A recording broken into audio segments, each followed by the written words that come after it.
শত্রু চারটা। এক নম্বরে এই দুনিয়া জগতের আমরা যে একটা শত্রু একটা কথা বলেছি, সেই কথাটার নাম হলো দুশমন। এই দুশমন লিখতে প্রথম শব্দটা আরবিতে লাগে হলো দাল। দালে দুনিয়া, দালে কি বলেন? দ্বিতীয় নম্বর লাগে হলো শিন, শিনে শয়তান, শিনে কি বলেন?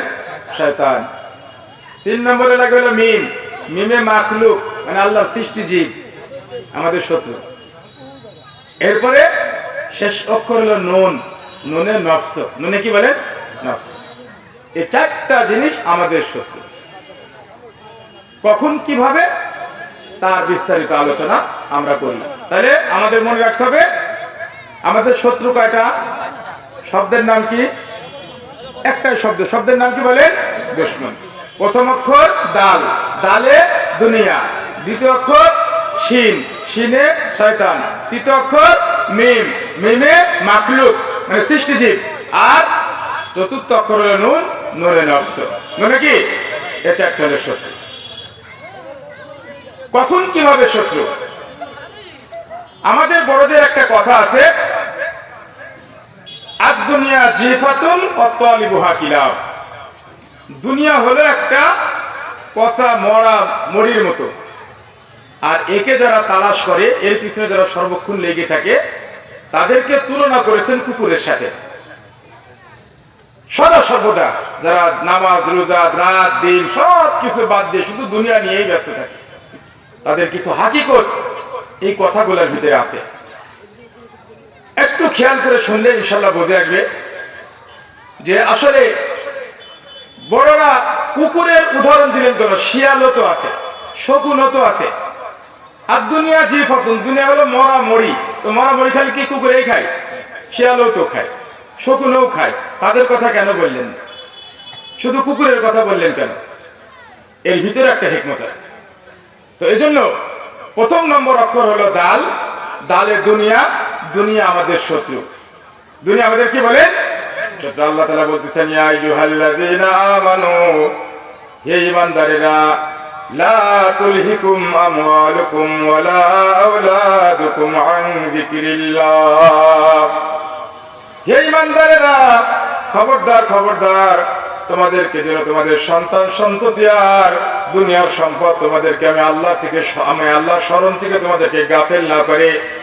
যদি তোমাদেরকে তোমাদের সন্তান সন্ততি আর তোমাদের সম্পদ যদি আমি আল্লাহ থেকে গাফেল করে দেয়, আল্লাহ বলতেছেন ফাউলাইকা হুমুল খাসিরুন, তাহলে কিন্তু তোমরা সবচেয়ে বড় ক্ষতিগ্রস্ত হয়ে যাবে।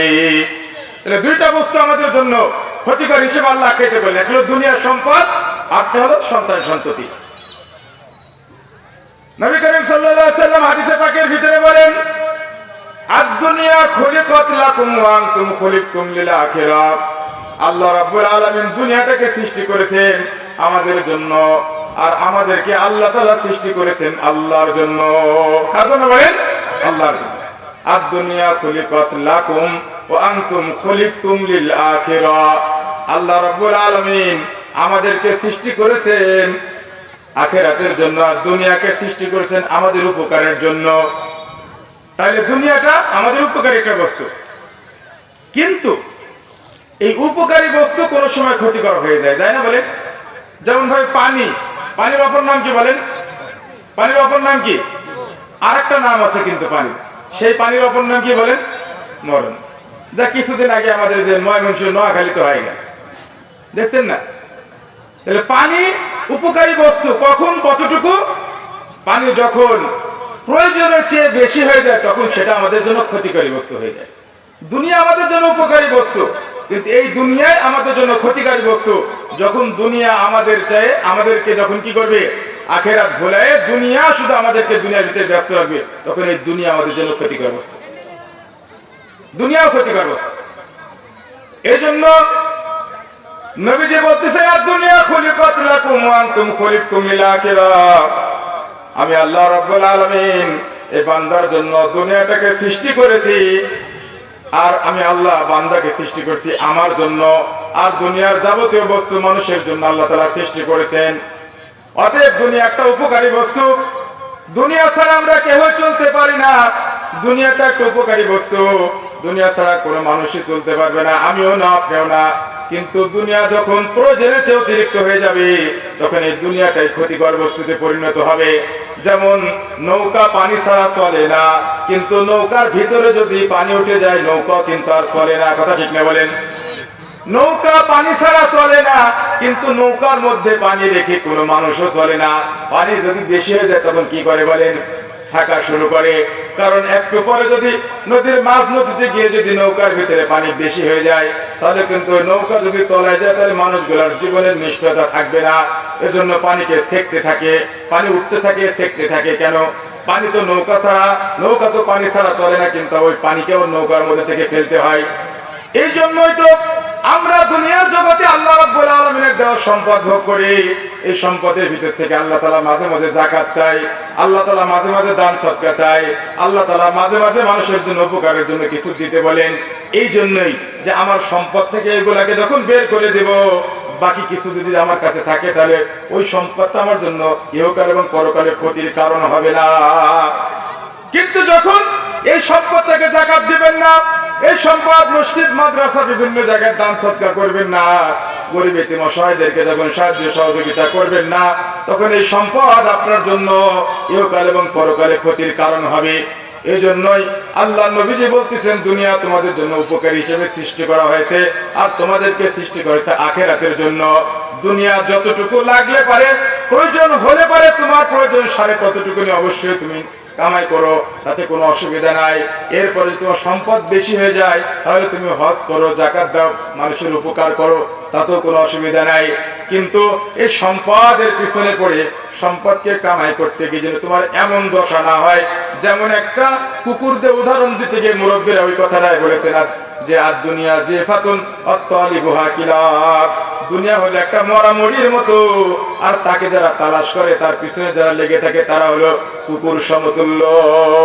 কেন এই কথাটা বললেন? কুকুর মরামরি খায়, শকুন মরামরি খায়, আর শিয়ালও মরামরি খায়। তাহলে শুধু কুকুরের কথা বললেন কেন? এর ভিতরে একটা হিকমত আছে। শকুন মরামরি কখন খায় বলেন তো? শকুন মরামরি কখন খায়? দিনে খায় না রাতে খায়? শুধু দিনে খায়। শকুন দিনে খায় আর রাত্রে তাল গাছের মাথায় বসে জিকির করে। বুঝতে পারছেন? শিয়াল কখন খায়? শুধু রাতে খায়। কুকুর কখন খায়? রাতে দিনে সমানে খায়। রাতেও খায়, রাতেও খায়, দিনে খায়। এই একটা কারণ। আর একটা কারণ শোনেন, যে জিনিসটা খাওয়া যায় সেটা তো খেতেই হয়। যেমন ভাবে শকুন, শ্রীগাল এরা কিন্তু ওই মরা মুরগির কিন্তু গোশত খায়, হাড্ডি খায় না। কিন্তু কুকুর হাড়ও খায়, গোশও খায়। কুকুর কি খায় বলেন? হাড়ও খায়, গোশও খায়। এর কিছু হিকমত আছে, বলছি। এরপরে খেয়াল করেন যে অন্যান্য প্রাণীর ভিতরে যেমন শকুন, শ্রীগাল যখন কোন একটা মরা মরি পায়, শকুন আকাশে দেখবেন চক্কর দেয়। আকাশে কি দেয়? তার মানে কি জানেন? অন্যান্য ওদের সাথী ভাইদেরকে ডাকে যায়, মরা মরি পাওয়া গেছে, তোমরা সবাই আসো, আমরা সবাই একসাথে মিলে খাবো। শ্রীগালও একসাথে মিলেই খাই। কিন্তু কুকুরের স্বভাব কি বলেন?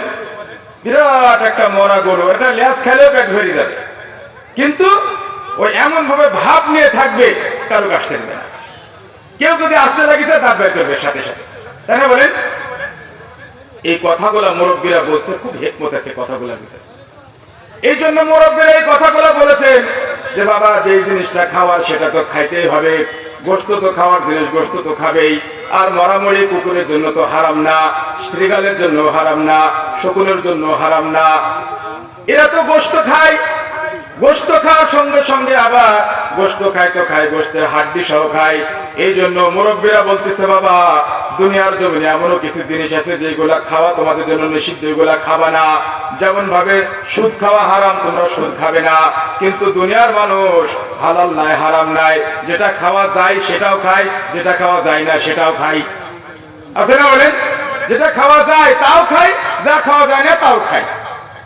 এই জন্য বলতেছে, যারা দুনিয়ার জগতে শুধু দুনিয়াটাকে উদ্দেশ্য বানিয়ে, যারা শুধু আখেরাতটাকে ভুলে গিয়ে দুনিয়াটাকে উদ্দেশ্য বানায়, যারা শুধু দুনিয়ার পিছনে পড়ে হালাল খায় হারাম খায়, যা আসে তাই খায়, কোনো বাক বিচার নাই, আল্লাহর ওই সকল অলিগণ বলে গেছেন যে এরা হলো কুকুরের সঙ্গে তাদের সমতুল্য। অর্থাৎ তারা দুনিয়ার জীবনে হালাল হারাম কোনো কিছুই বাঁচে না।